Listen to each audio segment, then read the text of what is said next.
So a lot of y'all been asking me, hey Ron, how did you get out of that 30 to life sentence? It's a long story. So if y'all ready to hear it, man, y'all go ahead and just relax a little bit. Set your phone down because this is going to be a long ass story. Those of you that know how I ended up in prison because you watch my YouTube channel or whatever, you know the story of how I ended up there. But I never told you guys on how I got out because I got a 30 to life sentence and I served only 10 years, and got out. So this is basically what happened. Hold on. Before I go any further, let me just say this though to y'all. Man, I don't want to take away from like anything from the victim in my case because, I want y'all to understand that this person who lost their life in my case, I wish I could just say their name, you know what I mean? But I don't know if the family would like that and if they would want, y'all to be harassing them and shit like that, okay? Or like, hey, look at this, he talking about y'all, you know what I mean? So that's why I don't want to put his name out there. But other than that, I want to honor him, you know what I mean? Because this man was a father, he was a husband, a son, a brother, you know what I'm saying? And so, I don't want to disrespect him or the family when I'm telling y'all about my life and what I went through and what happened in this case. But I'm going to try to tell y'all the best I can, and as much details as I can. So my case was fucked up though, those of y'all that know. And a lot of shit happened. It's crazy. There was 4 of us. There's 4 co-defendants, me and 3 other guys. Okay. The witness in the case was a dope fiend who had multiple cases against him during the trial, during the time he was making his statements and testifying. Let's just say that he had reason to want to go and give a statement to the police and testify in this case. I had run-ins with him in the past. Dude didn't like me.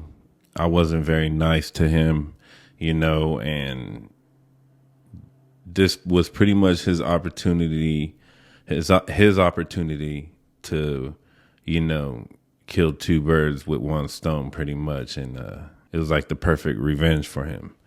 And the reason why I know this is because he had stated that to another witness. So it was fucked up like that. He's the only witness for the district attorney. Shit like that. And I'm telling y'all, man, this dude really just went in on his story. So when the fight went down, and again, if y'all don't know the story, man, you got to go watch the video on YouTube so you know. It's titled How I Went to Prison. And there's like a part 1 and a part 2 on YouTube, 30 to life. So when the fight went down, this dude, this dope fiend fool, him and his pops is driving by at the time that we were engaged in this fight. And they stopped to confront us. And I'm the one that went to the truck and shit, and their truck, and pretty much exchanged words with him and his dad. And I wasn't really nice, you know what I'm saying? Put it that way. And so they remember me from that night, and they remember my face and shit. And oh boy, like I said, he was facing charges, some serious ones. So long story longer, he went and, made an anonymous phone call and threw my name out there to the police. That's pretty much what happened though, for me getting caught up. Now, this is the district attorney's only witness, their star witness. And the story he gave the police was that Ron, was covered in blood.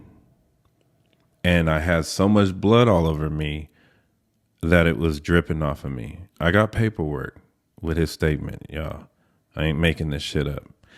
He said I had so much blood on me that I was flinging it off my hands and my clothes, and it was spraying the ground.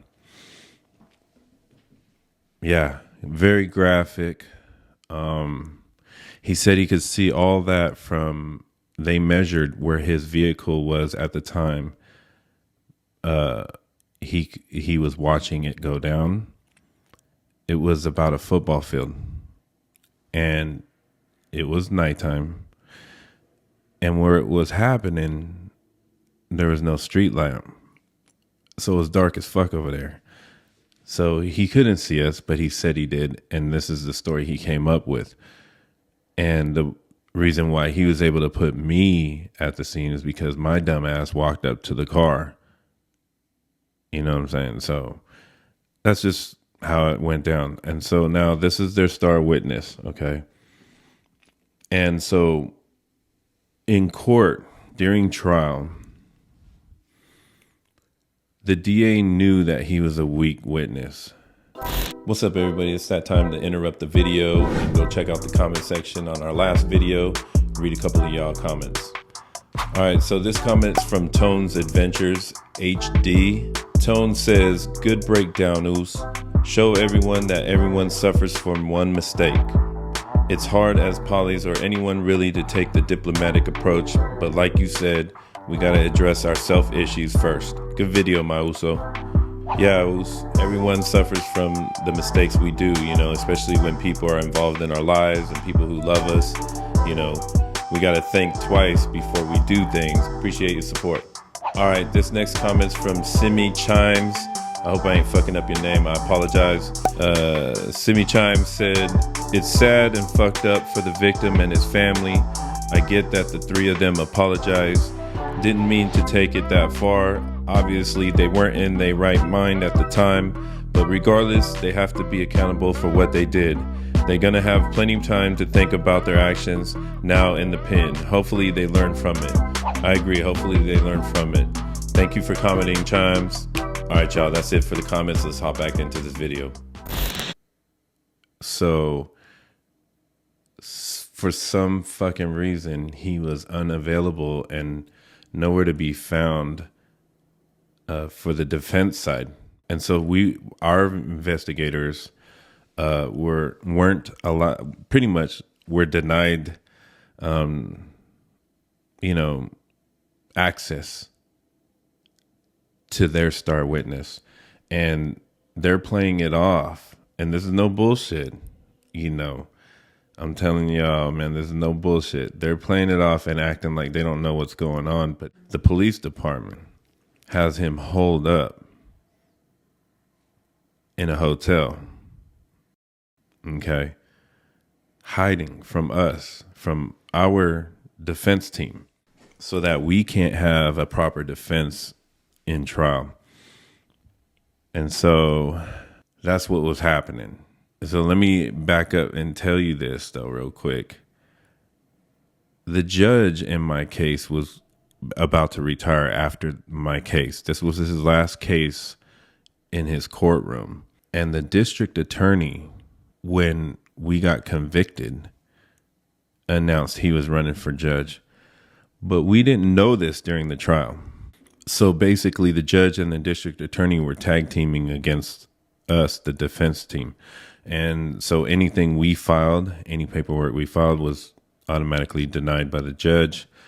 We asked for separate trials because there was 4 defendants and 4 different, sides of what happened.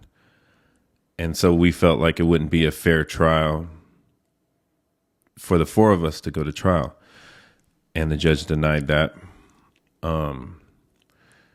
I filed a motion to have the judge dismissed from my case because I had a prior case where I went in front of him and he dismissed my case, but he had told me that if he saw me in his courtroom again, that it wasn't going to be nice for me.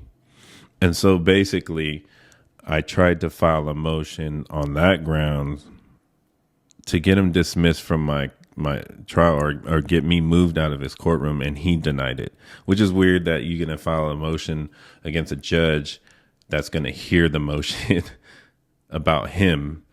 You know what I'm saying? So, but yeah, he denied that shit. And so, there was just a lot of things that he wasn't allowing us to do. And they was playing games, hiding their star witness. So, and then and so this was another thing that happened too while we were in trial. One of the attorneys on our side tried to bring up the star witness's criminal history, and he got sanctioned for it. I mean, he got like threatened by the judge and everything. So, we weren't allowed to cross-examine, this dude about his record. And so that's how they did it. So that's how they portrayed to the jury that this guy was some upstanding citizen, trying to help out and just giving his story on what he saw. But the cold part about it is the whole courtroom. I mean, I know the jury ain't stupid. They're sitting there, and his story, remember I told y'all about his story, what he told the police. So of course, if he's saying that we have, there's blood dripping off me and everything, they got my clothes. And if you all watched that video, you know how the police got my clothes. They found it in the dumpster. So they got my clothes and everything. And, they have the scene, So of course we're going to call, the police and the investigators and the ambulance drivers and everybody else that came to that scene. We're going to call them up on the stand. And every single one that got up on the stand was like, no, there was no blood on the scene. There was very little blood on the victim. You know what I mean? Like a laceration. That's it. And like totally throwing out this dude's testimony, you know what I mean? And then him saying that he watched the whole thing from the back of his truck through tinted windows. We proved everything over a football field away at night with no street lights on in the area that this is happening. So, you know what I mean? But because we're not allowed to bring up his past or anything like that, the jury has to assume that he's just telling the truth, but kind of, fucking his story up a little bit, but he's still telling the truth, right? So this dude, he's pretty much a fucking liar, right? And so we're not allowed to cross-examine him on his past or anything. So that's another reason why my appeal had gone through. Another reason is because the jury wasn't allowed to have a lesser. And what I mean by that is basically they only had second degree murder or nothing. And that's all they can do. Pretty much. And it was an issue because what happened is they came back. Every once in a while, the jurors will have a question for the judge or something. So they got to bring everybody back into the courtroom. So while we were waiting on deliberations, one point in time, the jury had a question. And so they brought us all back in, and the jury asked, what if we feel that not all of them are guilty of second degree murder, but maybe guilty of something lesser? And the judge said, well, then you would have to come back with a not guilty verdict for all of them, because pretty much there was no lesser. You see what I'm saying? All they had was second degree murder or nothing. So it was a setup. It was a setup because obviously we have somebody who has lost their life. So a crime has happened. We have 4 defendants. Of course, they're guilty of something. You know what I mean? And so they're not going to just, say not guilty for all of us. So whoever they were feeling that was, guilty of a lesser, they had no choice but to find all of us guilty for second degree murder.